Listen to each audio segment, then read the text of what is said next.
Okay. Good afternoon, Bishop Reid. Thank you so much for taking the time out of your day to conduct this interview with me. I want to ask you a couple of questions in regards with your blog and your class coming up. This is a PW Perspective exclusive.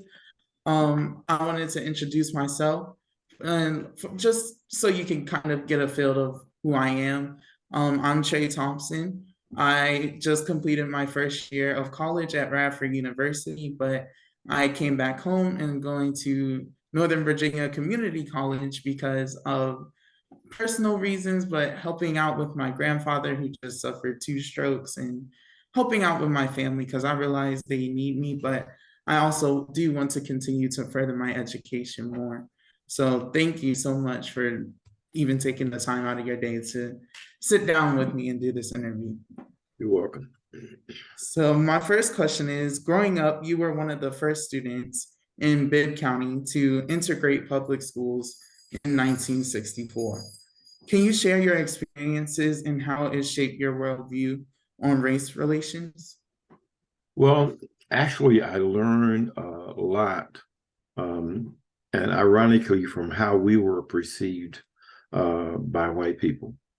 And that was a lesson that I didn't expect because, and actually, as the years progressed, Trey, I actually kind of felt sorry for them because all these young people, they had literally been brainwashed all of their lives concerning Black people and what we were, what they were taught and everything. The education system, I understood then that the education system was very flawed. We had teachers that came down, volunteers that came down from MIT and from Harvard University to tutor us during that entire summer to bring us up to the level of where the white kids were. We were actually, Trey, it's hard to believe, we were 2 years academically behind. So by being selected, the smartest Black kids that we, to go there. My next door neighbor happens to be the president of the NAACP, so I think I got kind of drafted. But there were 10 of us that went there, and I'll never forget the first day in class.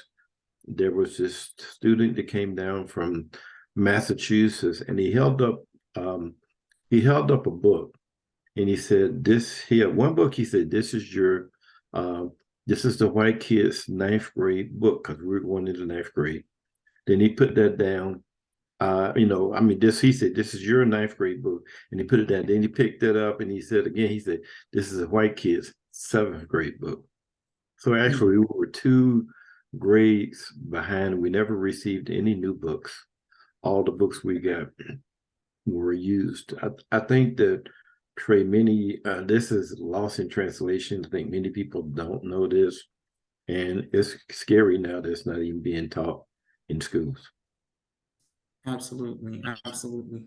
And that's just one of the main reasons why I want to continue to further my education. And I know how important it really is to me and how much it means to me, especially with my grandfather going through that and my grandmother going through that. They weren't on the same level academically as the white kids. So it means a lot to me, especially for my academics and furthering my education and continuing it even on.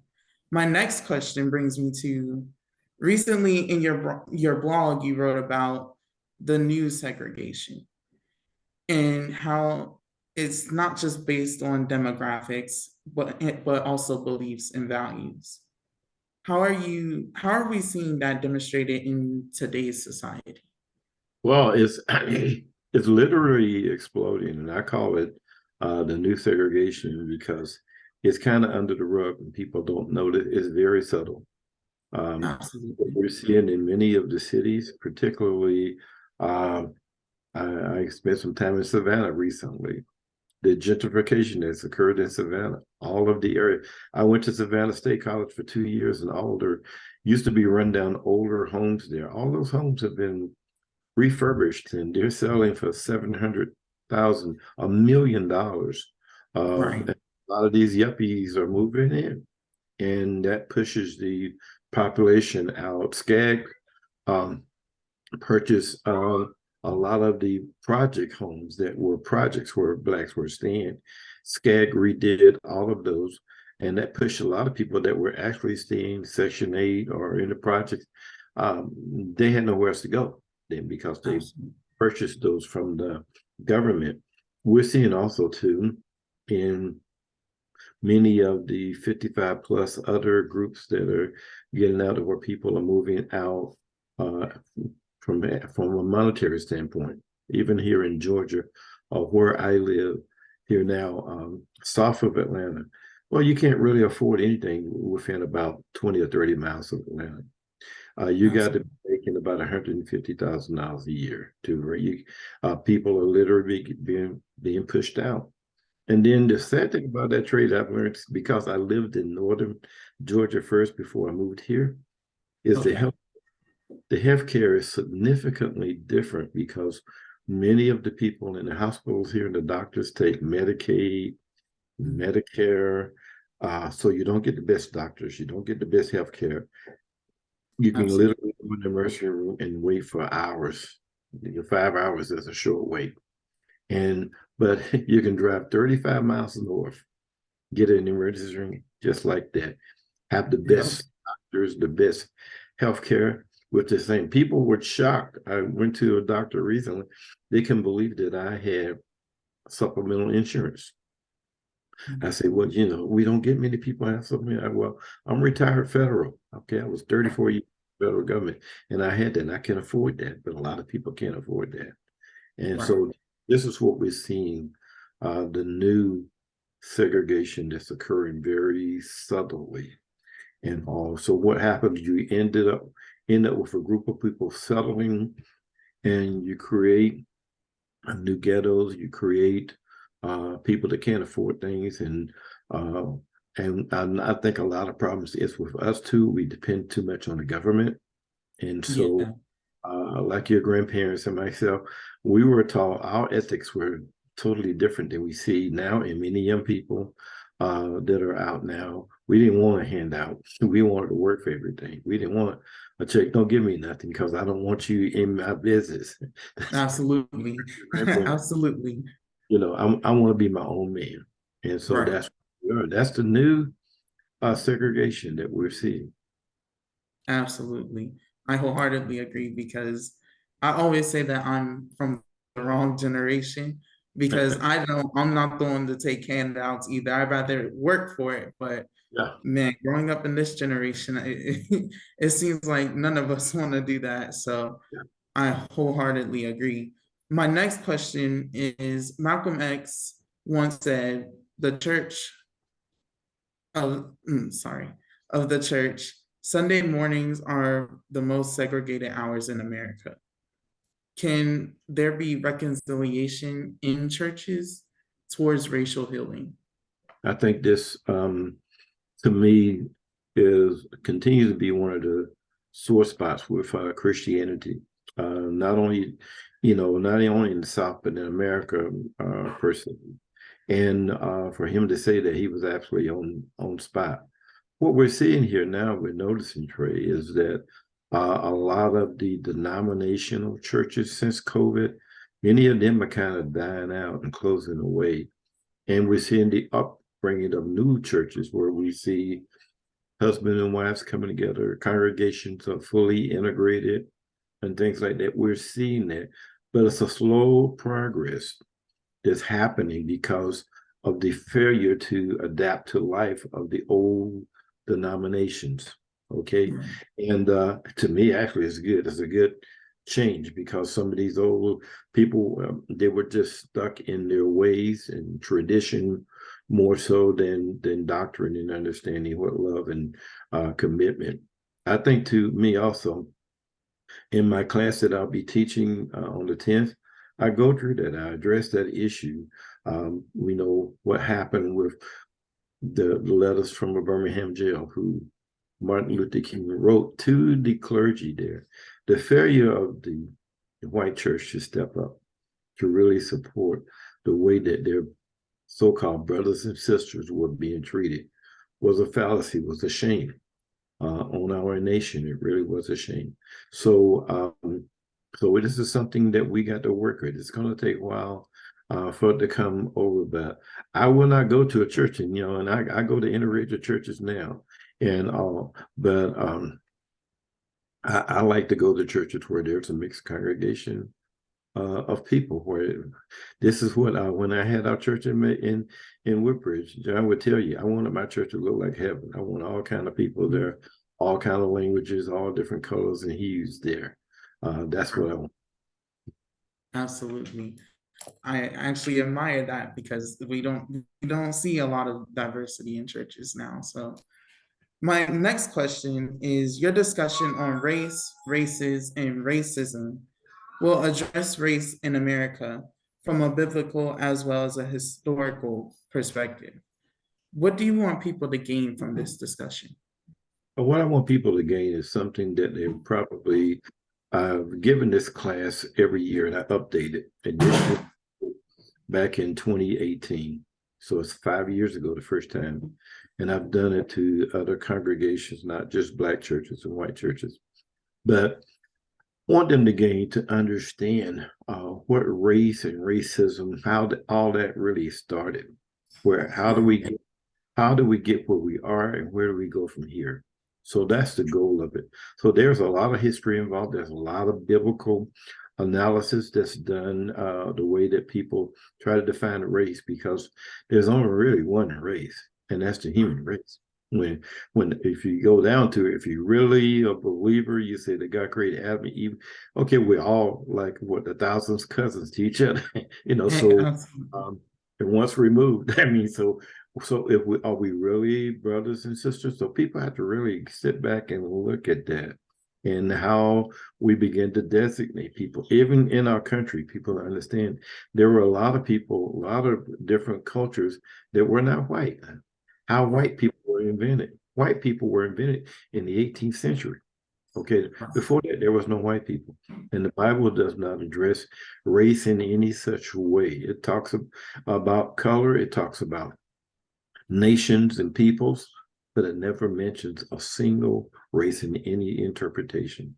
So this is something that we constructed socially in America and throughout the world. Absolutely, absolutely. And it brings me to my last question. What are your views on the attempts by some of the states to remove historical atrocities done to Black people from history books? Well, I have a saying, Trey. History is paradoxical. That means that there's good parts of history and there are bad parts of history. So you got to take the good and along with the bad. Okay. There were some good things. Our country did a great thing. I love being in this country. I've been around the world, seen places that no other country I would want to be a part of besides the States of America. However, but we have to embrace there are some bad things. There were some bad things. Even with our life, I guess you talk to your granddad long, you'll find out, hey, there's some things he's not really proud of. There's things in my past I'm not proud of. But we have to know these things.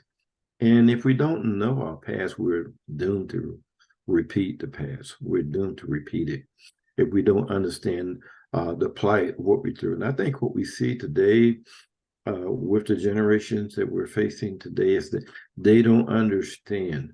I don't get angry. I just get righteous indignation. They don't understand the plight of what their ancestors went through to get to what they are today. To get, like you said earlier, to have an opportunity to get equal education. Okay. When I was coming up, when they had separate but equal, they thought that was right, but it wasn't. It was separate, but it wasn't equal. Okay. We need to get to that. We need to understand that.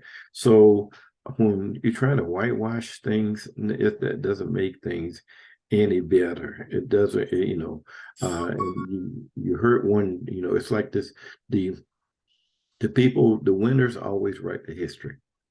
Absolutely. Absolutely.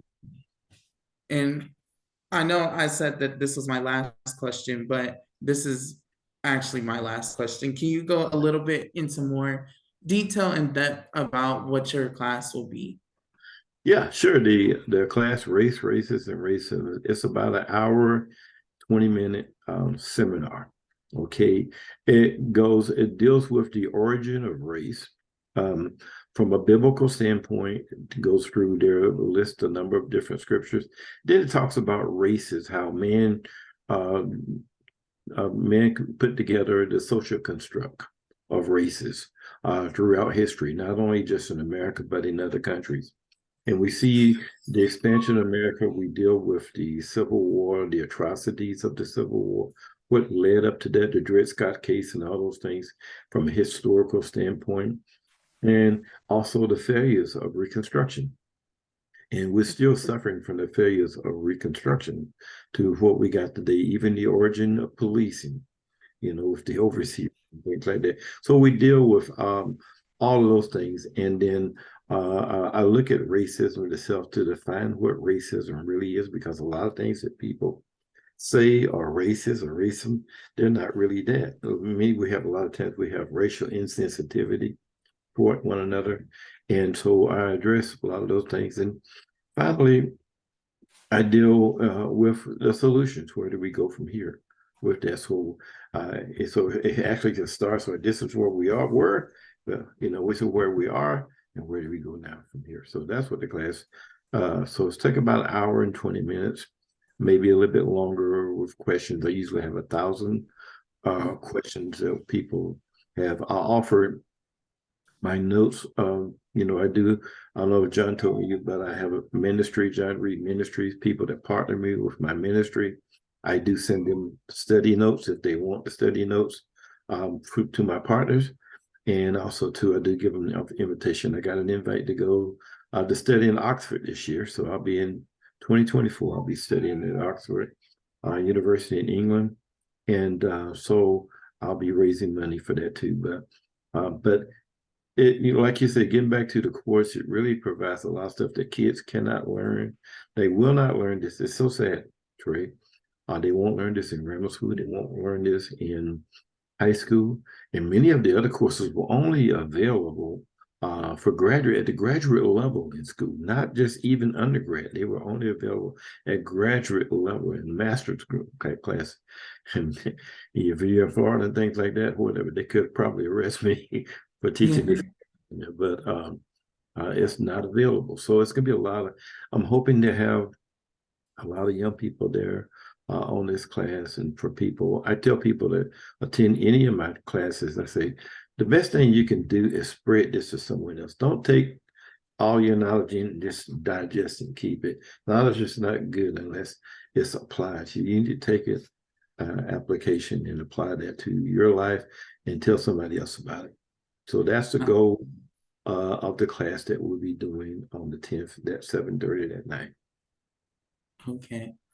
Okay. I thank you so much for taking the time to again sit down, conduct this interview with me, and answer these really broad questions, because it's definitely an issue still today that we're seeing, especially in education in churches, and that a lot of people like from my age group, we don't technically understand, we don't see, and it's really sad, and it's sad that places like Florida, Alabama are trying to erase our history and how we were treated in history. So I'm really hoping for a good turnout for your class. Thank you. You said it's the 10th, correct? Right. It's on the Correct. 10th. We use the Zoom platform for it. Uh, Anybody want to learn more about it, they can inbox me on Facebook, and I'd be glad to send them an invitation for it. So yes, absolutely free. People donate only if they want to. So the class is totally free. And also I do a Q&A at the end. We get an opportunity to ask some questions and things of me. I can provide a lot of things that are from my personal experience, but much of this material has taken years of research to come about. Right. Thank you. And thank you again for sharing your knowledge with that. Again, I'm hoping for a big turnout for young people, because I really want this to reach them as well. Because Thank you. I'm always talking about how, it's important that we get our education, that we're, making the steps that are necessary to get to where we should be in today's society. You're absolutely And right. I was developing this as a college. Many of the courses right now, I'm an adjunct professor at Edna's College, and I was putting this together to be a college course. But I don't know right now. Right now in colleges, if something like that would be acceptable. But from a private standpoint, I can do this myself. I don't absolutely. any institution. I don't want to get my place of employment in trouble or anything like that. But most of my courses that I teach at the college level, I developed them myself. Absolutely. And that's incredible. It's incredible. And I learned a lot today actually from doing this interview. So thank you again, Bishop Reid, for taking the time out of your day to sit down with me, conduct this interview. Do you have any questions for me before No, I we? just want to. I just want to wish you well in your endeavors for your career. I applaud you for being there for your family, supporting your elders and people like that during their time. We were initially in the Northern Virginia area. I stayed up there about 28 years. I only came down here we were headed to Florida actually, but stopped her here to take care of my mother because my mother, her health had taken a turn for the worse. And to take care of her, it was an honor to serve her up to her last breath.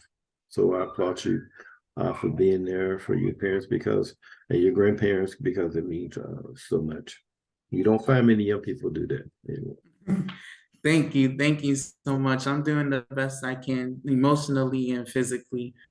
Yes. So thank you for that. And thank